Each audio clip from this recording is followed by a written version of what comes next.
नमस्कार, मेरा नाम मुकेश है। आपका इस ऑनलाइन क्लास में स्वागत है। तो ये देखो, अपनी जो आज क्लास है अप्रोक्सीमेट वैल्यू के लिए थी। और अप्रोक्सीमेट वैल्यू यानी कि सन्निकटन मान था। और यहाँ पर अपने क्लास ख़त्म की थी। देखो, इससे पहले ये वाला क्वेश्चन था, ये करा दिया था कि संख्या किसमें हजारों में पूर्णांकित किया था, तो ये था। इसके बाद ये क्वेश्चन अपना यहाँ से स्टार्ट थी क्लास।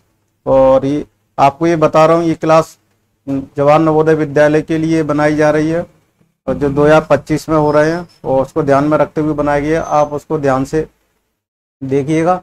और अपने आसपास के बच्चे जो बेचारे पैसे खर्च नहीं कर सकते, कोचिंग या ग्रामीण दरार में रह रहे हैं, उनको आप ये बताइए कि निःशुल्क क्लास चलती है हमारी यूट्यूब चैनल पर, फेसबुक पेज पर भी। और उनको अवगत कराइए जिससे इस क्लास का ज़्यादा से ज़्यादा वो फ़ायदा उठा सकें। ये फ्री ऑफ कॉस्ट है, इसका कोई चार्ज नहीं लग रहा है। उनको कोई भी डाउट हो, कोई भी कुछ क्वेश्चन से नहीं पूछ पा रहा, समझ में नहीं आ रहा हो, तो मेरी ये जो रेड कलर की पट्टी चल रही है उसमें व्हाट्सअप का नंबर, टेलीग्राम चैनल दिए हुए हैं, वहाँ से भी आप क्वेश्चन फोटो डाल के क्वेश्चन पूछ सकते हैं। और व्हाट्सएप पे भी पूछ सकते हैं और कॉल लगा कर भी पूछ सकते हैं। सब तरह से हेल्प की जाएगी। तो देखिए, ये जो क्वेश्चंस दिया हुआ है, प्रत्येक संख्या को निकटतम दहाई तक पूर्णांकित करके गुणनफल का अनुमान लगाएं। देखो, सबसे पहले ये जो क्वेश्चन दिया हुआ है, क्या करेंगे? सन्निकटम मान ज्ञात करना है। सन्निकटम मान ज्ञात करने के लिए सबसे पहले क्या करेंगे? सन्निकटम मान ज्ञात करने के लिए पहले ये देखो, ये संख्या लिख लेते हैं। कौन सी लिख लेते हैं? 5981 5981। और किसका दिया हुआ सन्निकटम? दहाई अंक तक। मैंने कहा दहाई अंक तक, दहाई अंक तक का सन्निकट मान देखते हैं। दहाई तक तो क्या किसका इकाई का अंक देखेंगे? किसका देखेंगे? इकाई का अंक देखेंगे। ओनली इकाई का अंक देखेंगे। इकाई का अंक देखेंगे। इकाई का अंक देखेंगे। इकाई का अंक ये है 1। क्या है? छोटा है, 5 से है। अगर ऐसा है तो क्या करते हैं अपन? इसको किससे रिप्लेस करते हैं? 0 से। इसको किससे रिप्लेस करते हैं? 0 से।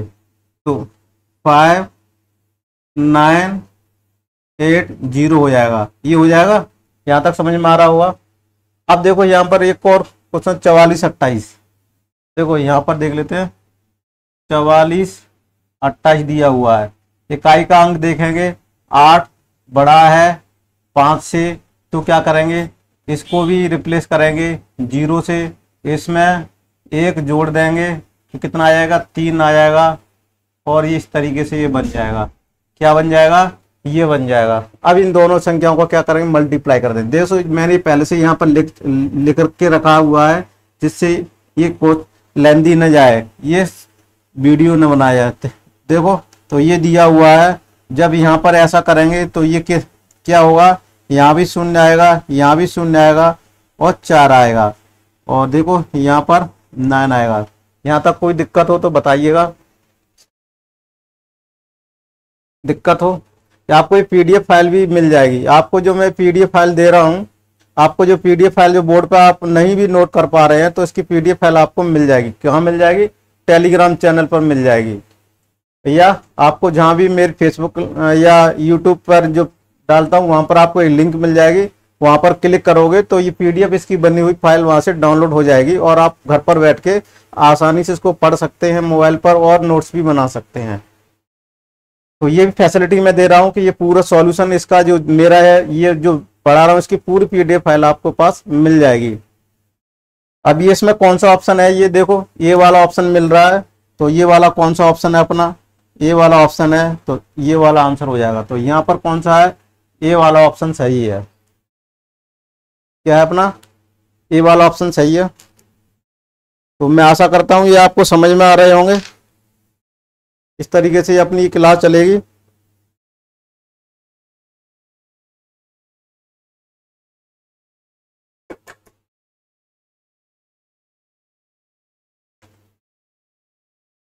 ये क्वेश्चन हो गया। तो ये अप्रोक्स सन्निकटन मान भी अपने सीख लिया था। इससे पहली क्लास में पूरे डिटेल में बता दिया था। तो अपना सन्निकटन मान भी हो गया। तो यहाँ तक कोई दिक्कत नहीं है। सन्निकटन मान भी अपने सीख लिया। अब देखते हैं क्या चीज, अगला क्वेश्चन देखते हैं क्रमानुगत संख्या। क्या पढ़ेंगे अपन? क्रमानुगत संख्या, कंज्यूगेटिव नंबर्स पढ़ेंगे। कंज्यूगेटिव नंबर्स क्या होते हैं, क्रमानुगत संख्या क्या होती है, ये अपन समझेंगे कि क्रमानुगत संख्याएं क्या होती हैं। इनको डिलीट मारते हैं, इरेज मारते हैं, तो क्रमानुगत संख्या क्या होती है, ये सारी चीजें अपन पढ़ेंगे। क्रमानुगत संख्या क्या होती है, तो ये देखो क्रमानुगत संख्याएं क्या होती हैं। तो क्रमानुगत संख्या क्या होती है, देखो इंग्लिश में दिया हुआ conjugative numbers they have a difference of 1 between every 2 numbers. क्रमागत संख्याएं, इनमें प्रत्येक 2 संख्याओं के बीच एक का अंतर होता है। किसका अंतर होता है? एक का अंतर होता है। आपको समझ में आ रहा होगा किसका अंतर होता है? एक का अंतर होता है। क्रमागत संख्या कौन सी होती है? 2, 3, 4 जो क्रम से चलने वाली हो और इनके बीच का अंतर कितना हो, अंतर कितना हो, यानी डिफरेंस कितने का हो, 1 का हो। कितने का हो? डिफरेंस 1 का। इसके बीच में भी 1 का, इनके बीच में भी 1 का, या कहें एक एक के अंतर से बढ़ रही है। क्या कर रही हैं? बढ़ रही हैं। तो इनको क्या बोलेंगे? क्रमानुगत संख्या बोलेंगे। क्या बोलेंगे इसको? क्रमानुगत संख्या बोलेंगे। क्या बोलेंगे इसको? क्रमानुगत संख्याएं बोलेंगे। समझ में आ रहा होगा। तो इस प्रकार की संख्याओं को क्या बोलेंगे अपन? क्रमानुगत संख्याएं बोलेंगे। इस प्रकार की संख्याओं को क्या बोलेंगे? क्रमानुगत संख्याएं बोलेंगे। समझ में आएगा। 2 संख्याओं, प्रत्येक संख्याओं के बीच का क्या होगा? एक का अंतर होगा, तो क्रमानुगत संख्या है बोलेंगे। कोई भी संख्या लिख लो, जैसे 100 है, 101 है, 102 है, 103 है, 104 है, 105 है, ये डैश डैश करके क्या है चलती जाएंगी और ये क्रमानुगत संख्याएं कहलाती हैं। यहाँ तक समझ में आ गया होगा। 3 क्रमानुगत संख्या, अगर कोई क्वेश्चन में आ जाए कि 3 क्रमानुगत संख्याएं कैसे माननी है, तो इसमें इस क्वेश्चन में दिया हुआ है कि 3 क्रमानुगत संख्याएं किस तरीके से माननी है। अगर कोई 3 संख्या अपन क्रमानुगत माननी है तो कौन कौन सी संख्या मानेंगे? देखो कोई भी संख्या x ले लेंगे, फिर x + 1। क्रमानुगत में क्या होती है? एक संख्या बढ़ती जाती है, फिर क्या ले लेंगे? x + 2। इस तरीके से अपन ये हो जाएगी। ये कौन सी है? 3 क्रमानुगत संख्या है, 3 है। अगर 4 भी मान करें तो इसके कैसे चला जाएगा? x + 3, फिर x + 4। ये कितनी संख्या हो गई? ये यहाँ 3, 4, 5, ये 5 भी हो गई। अगर ये कहे इस तरीके से अपन ज्ञात कर सकते हैं। मान लीजिए कोई 4 संख्या लगातार संख्या है तो इस तरीके से होंगे, 5 संख्या है तो इस तरीके से होंगे। इस तरीके से अपन इसको ज्ञात करते जाएंगे। समझ में आ रहा होगा। यहाँ तक कोई दिक्कत हो तो आप बताइएगा। कोई दिक्कत नहीं है। अगर यहाँ तक कोई दिक्कत नहीं है तो अगले क्वेश्चन के, तो क्रमानुगत संख्याओं को मानना आपको पता चलेगा होगा। क्रमानुगत संख्या हमेशा ऐसे ही मानेंगे। x में 1 जोड़ देंगे, यानी x की वैल्यू 2 रखेंगे तो यहाँ क्या आ जाएगा? 3 आ जाएगा, फिर 4 आ जाएगा, फिर 5 आ जाएगा, 6। कोई भी संख्या x की वैल्यू पुट करने से क्रमानुगत संख्या यहाँ से ज्ञात की जा सकती हैं। क्या की जा सकते हैं? क्रमानुगत संख्याएं ज्ञात की जा सकती हैं। जब कब लेने पर? x = 2 पुट करने पर, x = पुट 2 करने पर ये संख्याएं प्राप्त हो जाएंगी। अगर x = 3 पुट करोगे तो यहाँ से कितना हो जाएगा? 3, 4, 5, 6, 7 हो जाएगा। अगर x = 1 पुट करोगे तो यहाँ के 1 से चालू हो जाएंगी, तो ये अपनी काउंटिंग आ जाएगी। ठीक है, 3, 4, 5 इस तरीके से ये संख्या क्या होंगी? बनती जाएंगी। यहाँ तक समझ में आ रहा होगा। इस तरीके से संख्या बनती जाएंगी। तो क्रमानुगत संख्याएं भी समझ में आ रही हो कि क्रमानुगत संख्याएं किस तरीके से ज्ञात करते हैं और क्रमानुगत संख्याएं क्या होती हैं, ये आपको समझ में आ रहा होगा। तो मैं आशा करता हूँ आपको ये समझ में आ गया होगा। तो चलते हैं अब आप और कुछ अब इनसे संबंधित क्वेश्चंस भी दिया हुआ है। 3 क्रमागत सम संख्याओं का योग 138 है, तो इनमें सबसे बड़ी संख्या ज्ञात कीजिए। तो देखो सबसे बड़ी संख्या ज्ञात कीजिए। 3 क्रमानुगत संख्या ये लिखी हुई है, यहाँ से इनको बने रहने देते हैं। अब ये देखो यहाँ पर क्यों ऐसा यूज किया गया कि ऐसा दिया गया 3 क्रमागत सम संख्याओं का योग, 3 क्रमागत सम संख्याओं का योग। और कौन से दिए? 3 क्रमागत सम संख्याएं दी हुई है। कौन सी दी हुई है? 3 क्रमागत दी हुई है और सम संख्याएं दी हुई है। उनका योग कितना दिया हुआ?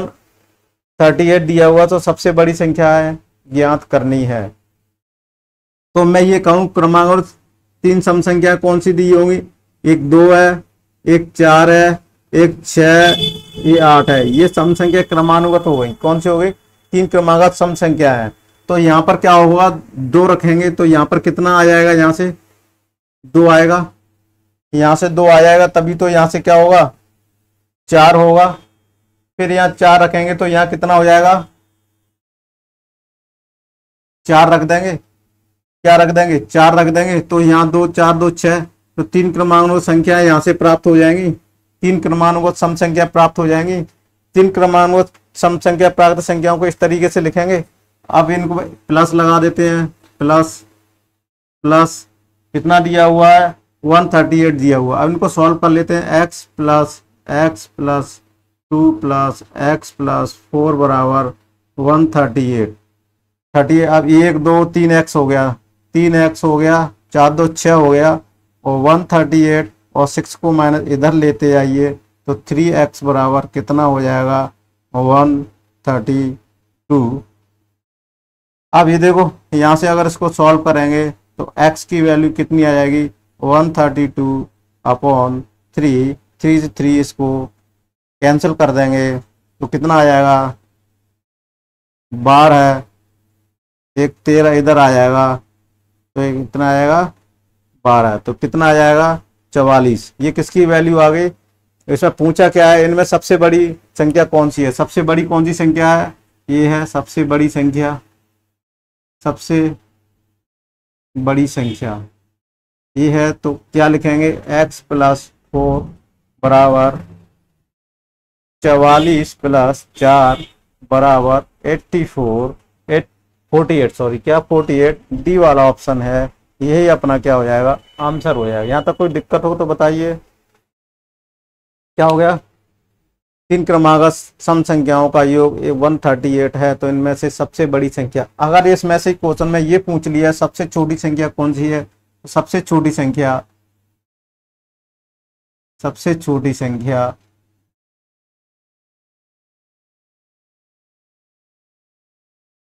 44 क्या हो जाएगी।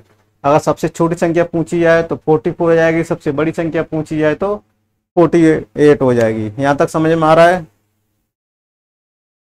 यहाँ तक समझ में आ रहा होगा। चलते हैं अगले क्वेश्चन है, ऑड कंजिक्यूटिव नंबर्स विषम क्रमागत संख्या, ये कौन सी है, ये कौन सी संख्या है, विषम क्रमागत संख्या के बारे में पढ़ना है अपन को। कौन सी विषम क्रमागत संख्या कौन सी होती है, देखो विषम क्रमागत संख्या है, इनमें प्रत्येक 2 संख्याओं के बीच 2 का अंतर होता है। कितने का अंतर होता है, विषम समानुपात संख्या में 2 का अंतर होता है। कितने का अंतर होता है 2 का अंतर होता है। ये विषम 2 के अंतर से चलती है। कैसे चलती है, जैसे कि मैं 1 कहूँ, 1 में 2 का अंतर करेंगे 3, 3 में 2 का अंतर 5, 5 में 7, 7 का 9, 11, फिर 13 और 15, इनमें कितने का डिफरेंस है, कितने का डिफरेंस है, यानी अंतर कितने है 2 का। इनमें भी 2 का, इसमें भी 2 का, इनमें भी क्या दिया हुआ है, इनमें सब में कितने का डिफरेंस है 2 का, इनमें 2 का, इनमें 2 का, ये सब 2 के डिफरेंस है। ये किसके 2 के डिफरेंस हैं, तो क्या दिया विषम क्रमागत संख्या है। और ये कौन सी क्रमागत है, क्रमागत में ही ऐसा होता है, क्रमागत में इस तरीके से अपन समझ में आ गया होगा। अब माना 3 विषम क्रमागत संख्या है, कौन सी मानेंगे अपन 3 क्रमागत। और चलो 1 मिनट इसमें देख लेते हैं, पहला वाला कौन सा किया था अपन ने, 3 क्रमागत संख्या है, ठीक है सही है।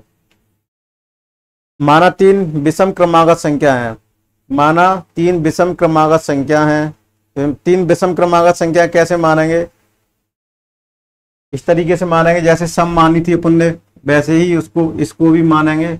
सम में क्या होती है, कोई भी संख्या 1 ले लेते हैं, तो जैसे कोई क्रमांक x प्लस 2 और x प्लस 4 3 क्रमागत विषम संख्या है। यहाँ वेयर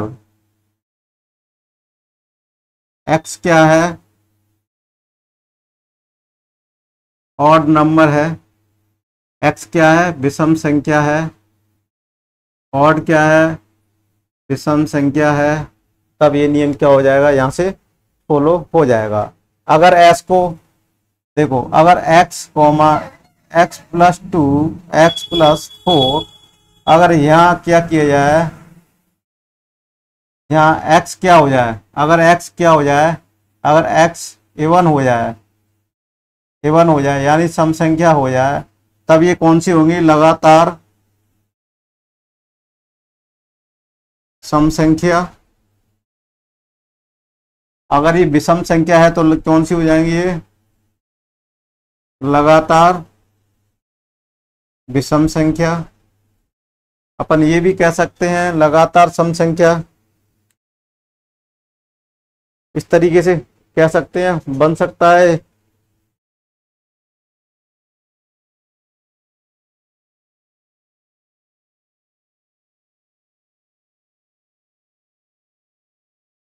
मान लगातार 4 विषम संख्या है तो क्या करेंगे, 4 विषम के लिए एक और लगा देंगे 2, तो इस तरीके से ये ज्ञात होंगी। तो ये भी सम है विषम है। अभी फिलहाल किसके बीच में चल रहे हैं अपन, विषम संख्याओं के बीच में चल रहे हैं। तो समझ में आ रहा होगा।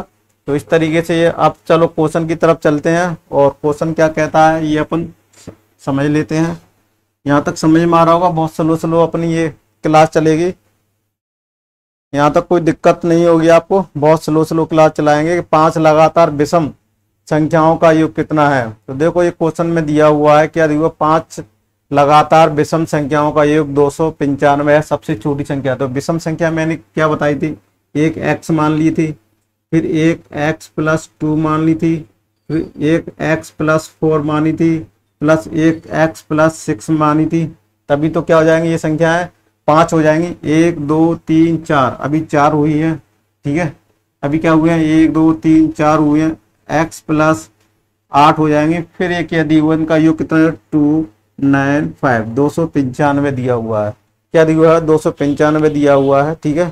थोड़े से क्वेश्चन के नीचे डी वाले ऑप्शन के नीचे थोड़ा सा जा रहा है, कोई दिक्कत नहीं, दिख रहा है लेकिन अपन को यहाँ तक समझ में आ रहा होगा। अगर ऐसा समझ में आ रहा है तो फिर क्या पूछे, सबसे छोटी संख्या है ज्ञात कीजिए। क्वेश्चन में ये भी लिख सकता है कि सबसे बड़ी संख्या भी ज्ञात कीजिए। इस टाइप के 2 क्वेश्चन पूछे जा सकते हैं। इसमें अगर थोड़ा सा मॉडिफाई किया जाए तो सबसे बड़ी संख्या क्या है ये भी पूछ सकता है, और छोटी संख्या है, दोनों को अपन कराएंगे। तो सबसे पहले इनको x को जोड़े थे, 1x 2x 3x 4x 5x, तो यहाँ कितना आ जाएगा 5x। अब इनको जोड़ लो, 2 4 2 6 6 6 12, 12 8 कितना हो जाएगा 20 हो जाएगा, और 2 9 5 आ गया। यहाँ तक कोई दिक्कत हो तो बताइए। ये समझ में आ गया। अब इसको पक्षांतर कर लेते हैं, एक्सचेंज कर लेते हैं कि इसको कहाँ पर ले जाना है। 2 9 5 माइनस के 20 5x बराबर, अब इसमें से इसको माइनस कर देंगे तो कितना हो जाएगा 2 7 5। यहाँ तक समझ में आ रहा होगा। अभी बोर्ड पे जगह भी दी हुई है। 275 अपॉन 5 का क्या करेंगे, डिवाइड करेंगे। क्या करेंगे, डिवाइड। अब इससे इसको कैंसिल करते हैं तो कितना 55 25 हसल्या की 2 बची, 55 25, ठीक है, 25 27। तो x की वैल्यू कितनी आ जाएगी 55। सबसे छोटी संख्या कौन सी है अपनी, सबसे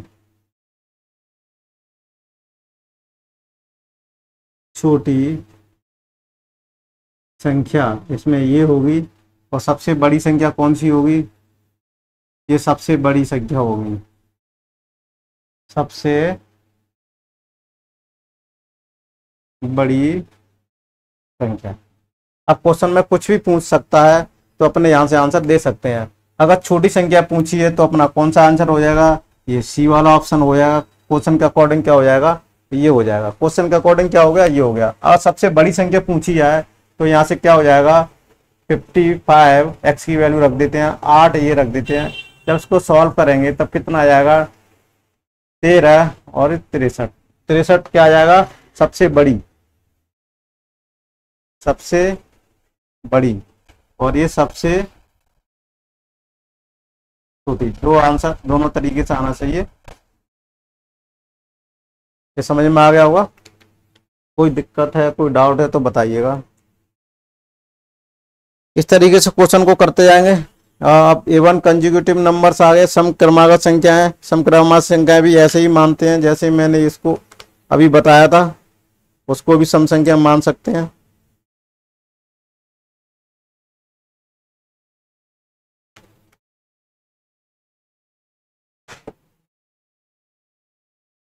कौन सी होती है, सम क्रमागत संख्या में प्रत्येक 2 संख्याओं के बीच 2 का अंतर होता है। इसमें भी कितने का अंतर होता है, 2 का अंतर होता है। कितने का अंतर होता है, 2 का अंतर होता है। हमारा 3 क्रमांक संख्या ये दी हुई है, क्वेश्चन दिया हुआ है, और इस तरीके से अपन मान सकते हैं, क्या मान सकते हैं, 3 संख्या मान सकते हैं।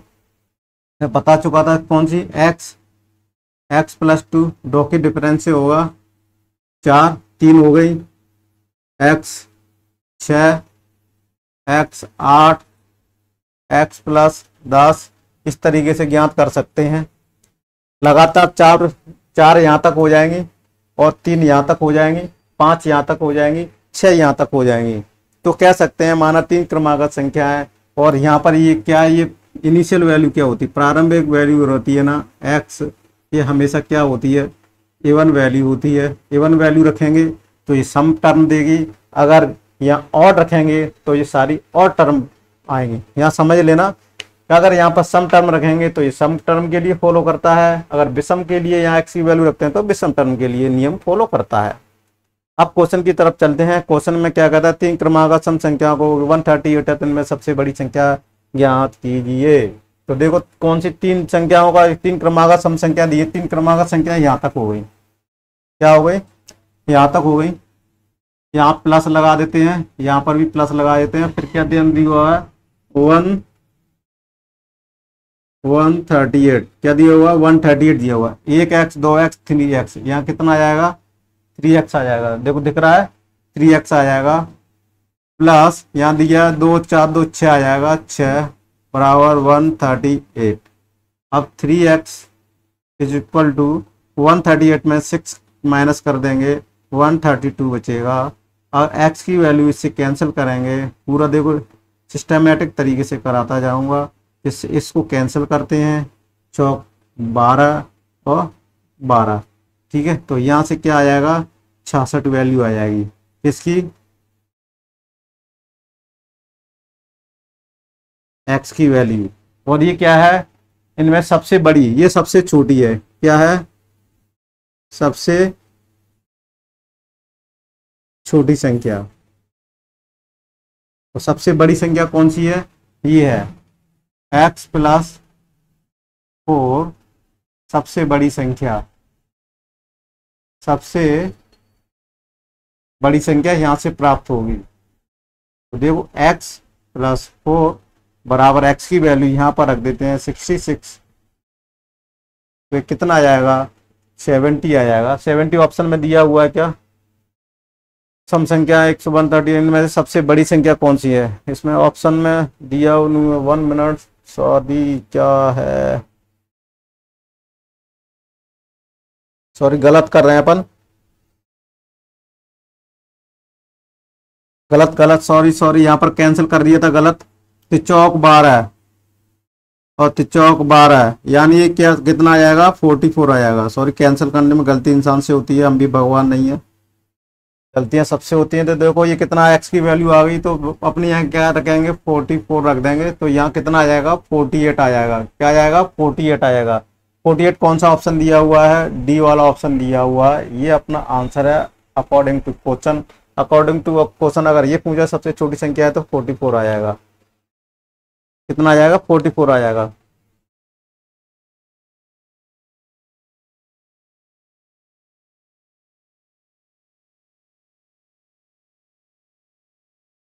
अभी आपको समझ में आ रहा होगा, यहाँ सारी चीज़ें समझ में आ रही होंगी। मैं आशा करता हूँ आपको सारी चीज़ें समझ में आ रही होंगी। कोई यहाँ से डाउट हो तो बताइएगा। इस टाइप के क्वेश्चंस भी नवोदय में पूछे जाते हैं, और ये क्वेश्चंस इस तरीके से किए जाएंगे। समझ में आ रहा है, 3 क्रमागत सम संख्याओं का योग इस तरीके से दिया जाएगा। छोटी बड़ी दोनों टाइप के क्वेश्चन बन सकते हैं। अगला क्वेश्चन देखते हैं, होल नंबर, पूर्ण संख्याएं। पूर्ण संख्याएं कौन सी होती हैं, वैसे इससे पहले भी बहुत सारी एक क्लास में मैं बता चुका था।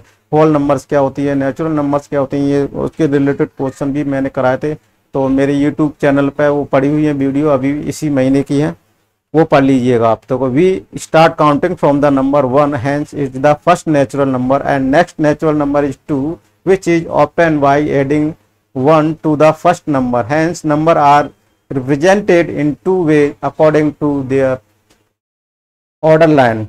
ऑर्डर लाइन के अकॉर्डिंग क्या कर सकते हैं अपन, इस तरीके से कर सकते हैं कि काउंटिंग अगर 1 से स्टार्ट करी जाएगी तो वो संख्या क्या कहलाएगी, होल नंबर कहलाएगी, यानी पूर्ण संख्याएं कहलाएंगी। अगर 0 समझ में आ रहा है। अगर जीरो से सॉरी 1 से स्टार्ट की जाएगी तो नेचुरल नंबर कहलाएगी, कि 1 से स्टार्ट की जाएगी तो नेचुरल नंबर कहलाएगी। और अगर वही संख्या 0 से स्टार्टिंग कर दी जाएगी तो क्या कह जाएगी, होल नंबर कहलाएगी, पूर्ण संख्या कहलाएगी। तो समझ में आ गया होगा यहाँ से। अब देख लेते हैं 38 और 68 के बीच पूर्ण संख्याओं की संख्याएं कितनी हैं। तो देखो ये काउंट करके बतानी है कि 38 और 68 के बीच पूर्ण संख्याओं की संख्याएं कितनी हैं। इस तरह का भी क्वेश्चन आ जाता है कि बीच पूर्ण संख्याओं की संख्या है, पूर्ण संख्याओं की संख्या कितनी है 38 और 68 के बीच में, कितना 38 और 68 के बीच में कितनी है पूर्ण संख्याओं की संख्या कितनी दी हुई है। तो 38 का क्या है, इसको 37 कर सकते हैं, ठीक है, इनके बीच में पूछी हुई है। देखो कितना आएगा 38 सॉरी 39 डैश यहाँ 38 68 और सॉरी 67 68 इसके बीच में पूछना है। तो कहाँ से पूछना है, ये यहाँ से यहाँ तक पूछना है। तो यहाँ से फिर इसको अलग से लिख लेते हैं। 39 से कितना 67 में कितनी संख्याएं बनेंगी, क्या कह सकते हैं, 2 अंक की कितनी संख्याएं बनेंगी, या कहें इसके बीच में कितने टर्म आएंगे। ये सीरीज वाला सैडी वाले जो सवाल करेंगे उसके भी अकॉर्डिंग कर सकते हैं। ये पहला पद हो जाएगा, ये पहला पद हो जाता है, ये एल अंतिम पद हो जाता है। एन पदों की संख्या होती है, एन पदों की संख्या होती है, इससे भी इसको ज्ञात कर सकते हैं, ठीक है, इससे भी इसको ज्ञात कर सकते हैं। या इसको इस तरीके से भी ज्ञात कर सकते हैं, 1 से 68 के बीच में कितनी संख्या आएंगी, 68 आएंगी। 68 में से कितना माइनस कर देंगे, 38 को माइनस कर दीजिएगा, कितने को 38 को माइनस कर दिए तो पूर्ण संख्याओं की क्या की जाती है, काउंटिंग आ जाएगी। अगर इससे भी कर सकते हैं अपन, इससे भी किया जाए तो देखो ये वाला फॉर्मूले से भी अपन इसको ज्ञात कर सकते हैं, सीरीज वाला सी टर्म वाले से, इससे भी ज्ञात कर सकते हैं। यहाँ पर क्या है, सार्वंतर है, यानी डिफरेंस है, 2 पदों के बीच में डिफरेंस है। तो यहाँ 2 पदों के बीच में कितना आ जाएगा डिफरेंस, कितना ले लेंगे 39 40, इनके बीच में डी बराबर 1 आ जाएगा। तो यहाँ से ये वैल्यू पुट कर सकते हैं कि एल बराबर क्या हो जाएगा, पहला पद 39 प्लस एन की ज्ञात संख्या करनी है माइनस डी कितनी वैल्यू 1 है। इस तरीके से इसको ज्ञात कर सकते हैं। अगर इसको सॉल्व करेंगे, देखो इसको अगर सॉल्व करेंगे, एल बराबर 39 में से 38 प्लस एन, यानी एल की वैल्यू यहाँ रख देते हैं, एल माने 67, यहाँ कितना हो जाएगा 67। जब एन हो जाएगा, सॉरी 1 मिनट, तो अब यहाँ पर कर लेते हैं। देखो 67 लिखा हुआ है, 38 लिखा हुआ है, प्लस एन लिखा हुआ, तो यहाँ से एन इस तरीके से लिख दें, सर माइनस के 38, सॉरी ये क्या लिखा हुआ है, बराबर लिखा हुआ है। तो एन की वैल्यू कितनी आ जाएगी, यहाँ से 29 आ जाएगी। तो ये पदों की संख्या आ गई। तो कितने पद होंगे इसमें, बीच में पूर्ण संख्याओं की संख्या कितनी होगी, 29 माने कितना होगा, सी वाला ऑप्शन होगा, ये आंसर होगा। ये क्या हो जाएगा 29 होगा। अब देखो इसको दूसरे तरीके से भी अपन कर सकते हैं। दूसरा तरीका क्या होता है कि कोई अगर मैं संख्या ले लूं, कौन सी 68 में से कितना घटाएंगे 38, तो यहाँ कितना आ जाएगा 0 आ जाएगा, और यहाँ कितना आ जाएगा 3 आ जाएगा, कितना आएगा 3 आ जाएगा, और इसमें से 1 माइनस के कर देंगे, माइनस कितना माइनस कर देंगे, देखो इतना माइनस कर देंगे, फिर इसमें से 1 माइनस कर देंगे तो 29 आ जाएगा। तो इस तरीके से भी अपन ज्ञात कर सकते हैं। इस तरीके से क्यों कर सकते हैं कि बीच की संख्या पूछी हुई है, तो बीच की संख्या तो एक तो क्या हो गई 38, अपने इसमें से माइनस कर रहे हैं, लेकिन एक 68 भी इसमें से सम्मिलित है, ठीक है, एक तो इसमें से 38 तो घटा दिए अपन ने, लेकिन एक 68 भी सम्मिलित है, तो इसमें से 1 माइनस कर देंगे 29 आ जाएगा। इस तरीके से भी अपन इसको ज्ञात कर सकते हैं कि 38 के बीच में कितनी पूर्ण संख्याओं की संख्या है। तो इस तरीके से अपन ज्ञात कर सकते हैं। ये शहरी वाला सुधार है, अंतिम पद है, ये प्रथम पद है, ये पदों की संख्या है। देखो यहाँ पर भी लिख लेते हैं पदों की संख्या, पदों की संख्या ये सार्वंतर है, डिफरेंस यानी दो पदों के बीच, यानी दो संख्याओं के बीच या दो पदों के बीच। समझ में आ रहा होगा। इसकी जो मैं बोर्ड पर ये पूरा करा रहा हूँ, इसकी पीडीएफ फाइल आपको मिल जाएगी टेलीग्राम चैनल पर, आप ज्वाइन कर लीजिए, वहां पर मिल जाएगी। हम संख्या 1 से गिनना शुरू करते हैं, इसलिए एक पहली प्राकृतिक संख्या है और अगली प्राकृतिक संख्या 2 है। जो पहली संख्या 1 में 1 जोड़कर प्राप्त की जाती है, तथा संख्याओं को उनकी क्रम रेखा के अनुसार दो प्रकार से दर्शाया जाता है। किस प्रकार से दर्शाया जाता है? पूर्ववर्ती संख्या और परवर्ती संख्या। दिख रहा होगा आपको ये बोर्ड पर इस तरीके से। यहाँ देखिए, हम 1 से गिनना शुरू करते हैं। किससे शुरू करते हैं? 1 से गिनना शुरू करते हैं और इस तरीके से अपन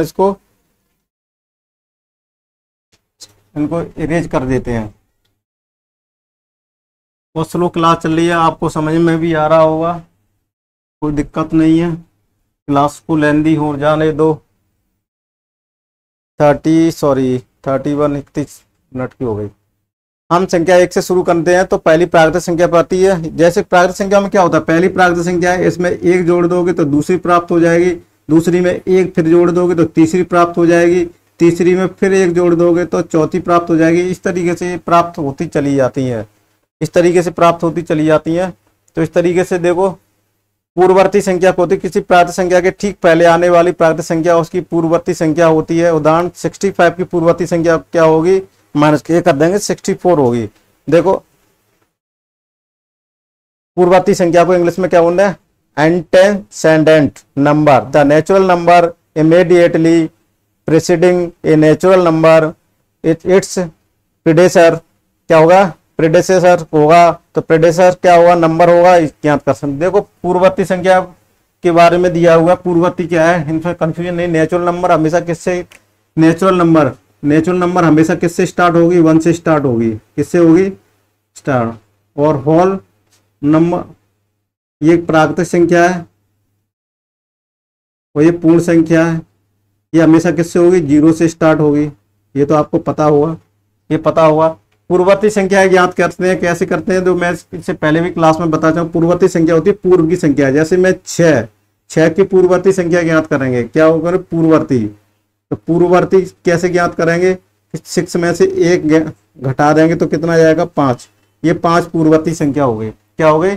5 पूर्ववर्ती संख्या हो गई। ठीक है, किसकी? नेचुरल नंबर की। मैं बोलूं नेचुरल नंबर 1 है, 1 की पूर्ववर्ती संख्या, 1 की पूर्ववर्ती संख्या नहीं होती है। ये ध्यान रखने लायक है। 1 की कोई भी पूर्ववर्ती संख्या नहीं होती है। क्यों नहीं होती है? कि 1 से पहले कोई संख्या होती नहीं है। प्राकृतिक संख्या 1 से स्टार्ट होती है। ऐसे ही होल नंबर में 0 से पूर्ववर्ती संख्या भी नहीं होती। पूर्ण संख्याओं में अगर ये पूछा है 0 का पूर्ववर्ती संख्या ज्ञात कीजिए, तो नहीं होती। इन दोनों की अपवर्ती तो होती है। अपवर्ती माने आगे की बढ़ने वाली संख्या होती है, पूर्ववर्ती संख्या नहीं होती। किसकी? 1 और 0। यानी ये पूछा जाए कि 0 की पूर्ववर्ती संख्या पूर्ण संख्याओं में नहीं होती है। अगर ये पूछा जाए क्वेश्चन में प्राकृतिक संख्या 1 का पूर्ववर्ती संख्या नहीं होता, कोई भी संख्या नहीं होती है। तो ये समझ में आ गया होगा। अब देख लेते हैं अनुवर्ती संख्या। सभी प्राकृतिक अनुवर्ती होता है। देखो, सब्सिक्वेंट नंबर क्या होता है? Natural number immediately next to any natural number is its successor number क्या होता है?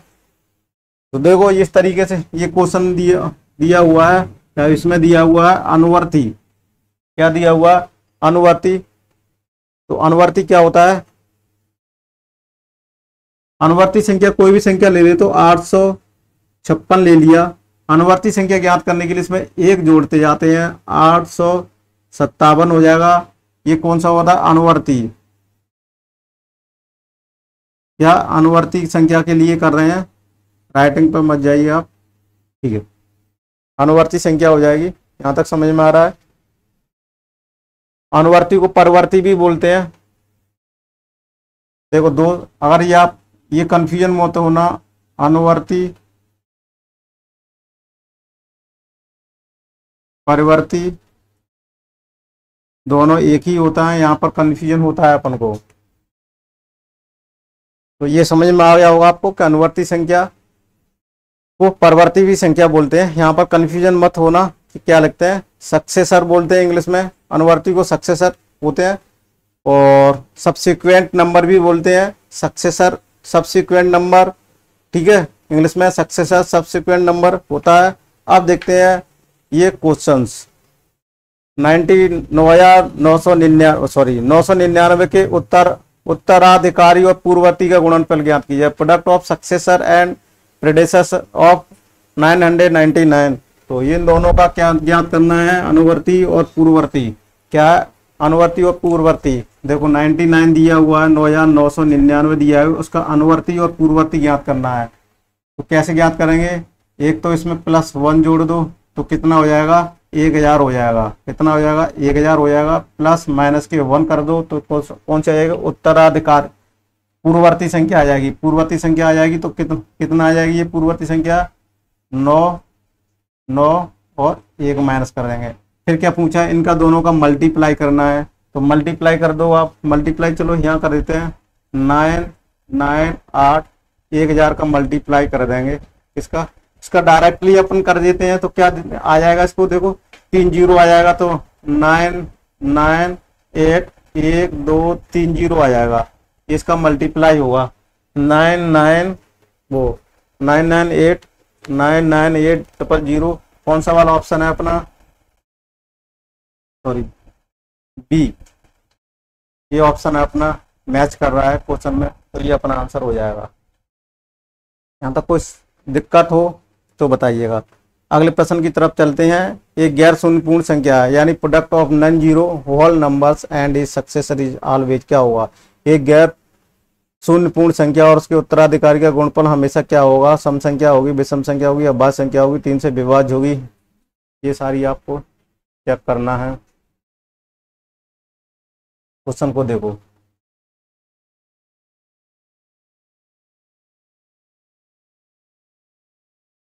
पढ़ो ध्यान से। एक गैर शून्य पूर्ण संख्या होगी, यानी गैर शून्य यानी शून्य वाली संख्या नहीं लेनी है, और उसके उत्तराधिकारी का गुणनफल हमेशा होता है एक गैर पूर्ण, यानी the product of non zero whole numbers and its successor is always, क्या होगा, 4 ऑप्शन है, सम, विषम, अभाज्य या 3 से भाज्य होगा। इसको ध्यान से देख लेते हैं। चलो कोई दिक्कत नहीं है, इस पर थोड़े से विस्तार से समझेंगे और फिर नियम को थोड़ा सा फॉलो करेंगे। ये पूछा है अगर कोई गैर पूर्णांक संख्या है, गैर पूर्णांक संख्या कौन सी ले लेते हैं अपन, कोई भी एक पूर्णांक संख्या ले लेते हैं, एक ले लेते हैं। फिर क्या पूछा है, उसके उत्तराधिकारी, उसके पूर्व का संख्या, पूर्व का यानी एक नॉन जीरो नहीं, चलो इस पर नहीं, इस पर ले लेते हैं, कोई 2 संख्या ले लेते हैं। ये क्या पूर्ण संख्या हो गई, ठीक है, गैर पूर्ण संख्या ले ली। उसके उत्तराधिकारी यानी पूर्व, यानी क्या है, इसके पहले की संख्या, समझ में आ रहा है, सक्सेसर।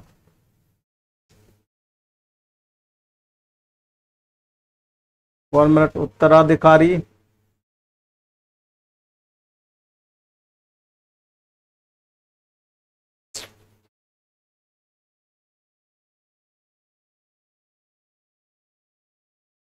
वो उत्तराधिकारी माने क्या होता है, आगे की संख्या। उत्तराधिकारी क्या होता है, आगे की संख्या होती है।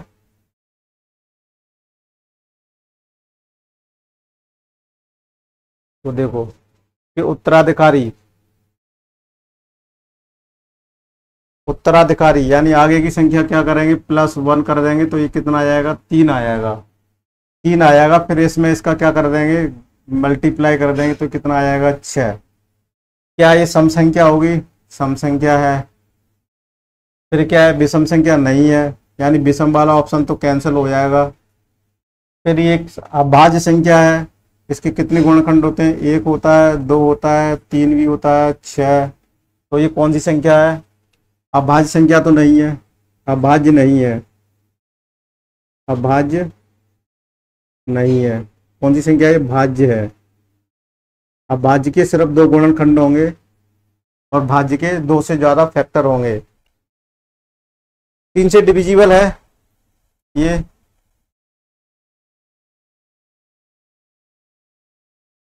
डिविजिबल है। यहाँ 2 नियम को फॉलो कर रहा है कि 3 से डिविजिबल हो रहा है तो कोई संख्या फिर 1 ले लेते हैं, 1 का उत्तराधिकार 2 ले लेते हैं, फिर ये 3 आ जाएगा।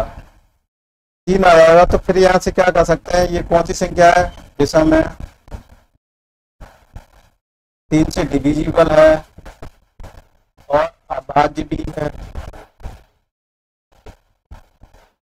और सम संख्या नहीं है। एक गैर पूर्ण संख्या और उसके उत्तराधिकारी का गुणनफल हमेशा होगा। आप ये चेक करके बताइएगा। देखो इसका आंसर क्या होगा, किस तरीके से ज्ञान करें। अपने ये भी ले लिया 2, तो ये क्या हो जाएगा, विषम हो गया। क्या ले लिया, विषम हो गया। ऑलवेज क्या पूछा है, हमेशा। चलो इसको इरेज करके दोबारा से करते हैं। इस संख्या को क्या करते हैं, दोबारा से करते हैं।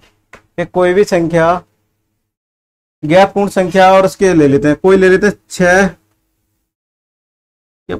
पूछा है, देखो 2 ले लेते हैं, 2 इंटू देखो 1 ले लेते हैं, 1 संख्या ले लेते हैं। गैर शून्य पूर्णांक संख्या लेनी है, यानी गैर शून्य पूर्णांक संख्या लेनी है, सॉरी क्या लेना है। तो यहाँ से 1 से स्टार्ट करते हैं। 1 स्टार्ट किया, इसका सक्सेसर कितना होगा, सक्सेसर यानी उत्तराधिकारी यानी अपवर्ती संख्या कौन सी होगी, परिवर्ती या अपवर्ती, 2। ये क्या आ जाएगा, 2। अब यहां से 2 ले लेते हैं, 2 का 3, यहाँ 0 नहीं लेंगे, 0 का अपवर्ती 1 हो जाएगा, 0 हो जाएगा। तो ये वाला ऑप्शन तो क्वेश्चन में दिया ही नहीं है, ये वाला तो क्वेश्चन लेंगे ही नहीं। अपन किससे स्टार्ट करेंगे, 1 से करेंगे, 2 से, यहाँ 6 आ जाएगा। फिर यहाँ से क्या करेंगे, 3, 3 का 4, 12, 4 इंटू 5 20। तो ये से क्या क्वेश्चन से याद देख निकलने आ रहा है, ये सम संख्या है, ये भी क्या है, इवन है, ए भी इवन है, ए भी इवन है और ए भी इवन है। तो ये देखो सम संख्या है, विषम संख्या तो देखो किसी में आ नहीं रही है, तो ये विषम संख्या तो ऑप्शन कैंसिल ही हो गया। अभाज्य संख्या है, 2 अभाज्य संख्या है, 6 नहीं है, 12 है, तो ये भी कैंसिल हो गया।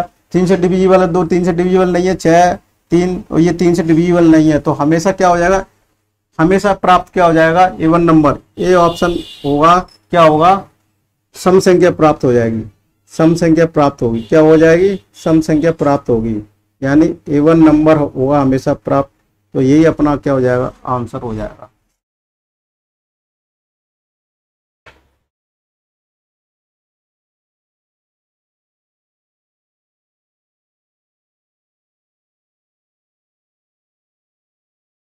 समझ में आ रहा होगा, क्या हो जाएगा, ये संख्या इस तरीके से क्वेश्चन अपन ज्ञात करेंगे। अब देख लेते हैं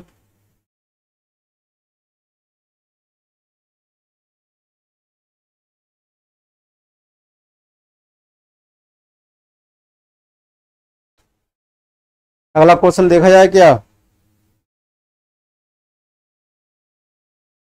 यूनिट इकाई अंक।